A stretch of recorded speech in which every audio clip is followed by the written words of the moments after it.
네, 글로벌 주요 경제 지표와 이슈를 점검해보는 시간입니다. BS투자증권 리서치센터 홍순표 부장과 함께합니다. 안녕하세요. 네, 안녕하세요. 지난주를 한마디로 핵심 이슈를 꼽아보자면 경제 전망의 하향이라고 저희가 표현할 수 있겠는데요. 이번 주에는 어떤 이슈들이 대기하고 있습니까? 예, 말씀하신 것처럼 지난주 같은 경우는 여전히 그리스와 스페인을 중심으로 한 유럽 재정 위기 속에서 IMF의 세계 경제 성장치 전망 하향이라든지 좀 경제 펀드멘탈과 관련된 우려감, 더불어서 국내 기업들의 실적에 대한 우려감이 가중되면서 미국과 또 우리나라를 비롯한 글로벌 증시 하락할 수밖에 없었습니다. 이번 주에도 글로벌 경기와 기업 실적에 대한 우려감, 글로벌 증시에 있어서 상당히 중요한 이슈로 자리 잡을 것으로 예상이 되는데요. 이번 주에는 지난주에 비해서 주요국들의 경제 지표들 발표 일정이 많아지고 또 기업들의 실적 공개도 좀 더 본격화될 것으로 예정이 되어 있습니다.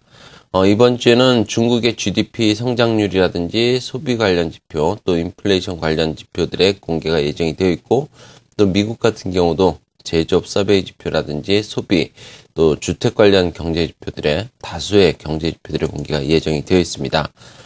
특히 이번 주에 공개될 중국의 3, 4분기 GDP 성장률 상당히 좀 중요한 그런 부분들인데요. 7분기 연속 현재 낮아지면서 2009년 1, 4분기에 6.1% 성장세를 기록한 이후에 최저 수준을 기록할 것으로 전망이 되고 있습니다. 이로 인해서 글로벌 경기에 대한 우려감 지속이 될 가능성이 높다라고 볼 수 있겠는데요. 그리고 또 한편으로는 이번 주에는 미국 경제 지표들의 공개가 또 집중적으로 예정이 되어 있습니다. 시티그룹이라든지 또 인텔, 마이크로소프트 등 미국의 주요 기업들이 3, 4분기 어닝 시즌에 대한 좀 그런 기대감을 현재로선 갖긴 좀 어렵게 하는 부분들이 분명히 있습니다. 그렇지만은 중국의 경제 성장세 둔화에 대한 우려감 같은 경우는 중국의 9월 소비자와 생산자 물가 공개를 통해서 중국 경제에 대한 현재 낮은 인플레이션 압력 확인과 더불어서 추가적인 통화 완화 정책에 대한 기대감을 높이면서 일단 경기에 대한 우려감 어느 정도 상쇄될 수 있을 것으로 기대가 되고요. 또 미국 기업들의 실적 부진이 미국 증시의 방향성보다는 변동성 확대 요인 정도로 좀 그칠 것이라는 전망도 해볼 수 있습니다. 실제로 지난 2011년 이후에 미국의 어닝 서프라이즈 지수와 S&P 500 지수 간의 상관계수는 마이너스 0.3에 그칠 정도로 기업 실적이 미국 증시의 방향성에 크게 영향을 주지는 않고 있는 것으로 분석이 되고 있습니다. 네. 주간 단위로 좀 살펴보면요. 지난주까지 조정폭이 좀 컸다라고 볼 수 있겠습니다. 뉴욕 전반적인 증시 모두 2% 넘게 빠지는 모습이었는데 이번 주에는 좀 반등을 기대해봐도 될까요? 예, 미국뿐만 아니라 우리나라 증시 이번 주 어느 정도 좀 반등 가능성 조심스럽게 기대해 볼 수 있을 것 같은데요. 일단 기술적으로 본다고 하더라도 최근 미국과 글로벌 증시 대부분이 하락이 과대했다는 인식이 분명히 좀 나타날 수 있습니다. 그리고 이번 주 글로벌 증시의 반등 가능성, 특히 9월 소매 매출을 제외한 미국 경제 지표들이 대부분 양호한 결과를 공개할 것으로 예상된다는 점이 반등 가능성을 지지해주는 가장 중요한 요인이라고 볼 수 있겠는데요.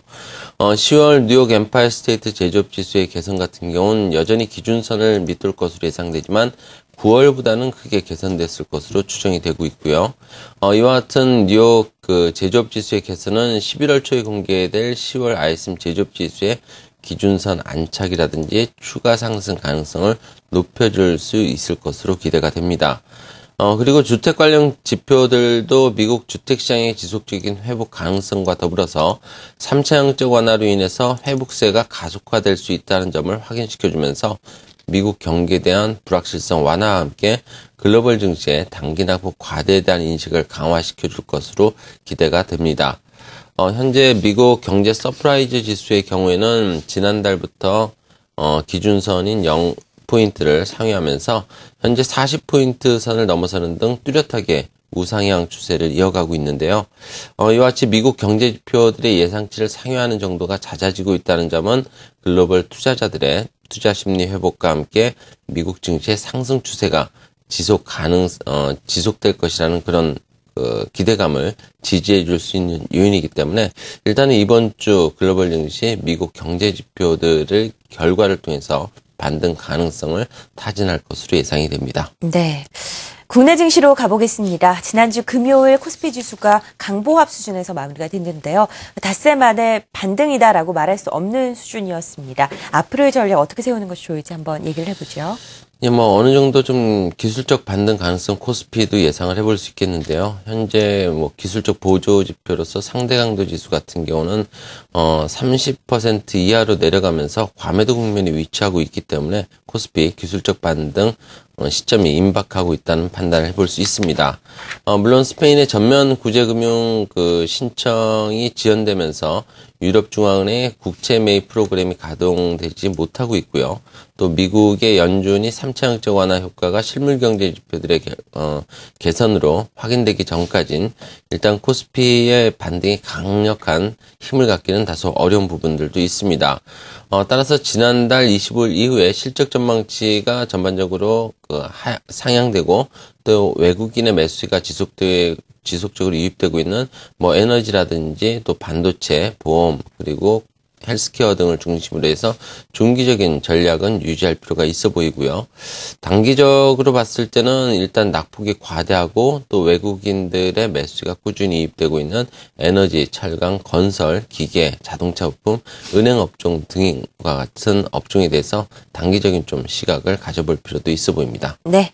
국내 시장에 대한 전략까지 자세히 세워봤습니다. BS투자증권 리서치센터 홍순표 부장과 함께했습니다. 말씀 고맙습니다. 네, 감사합니다.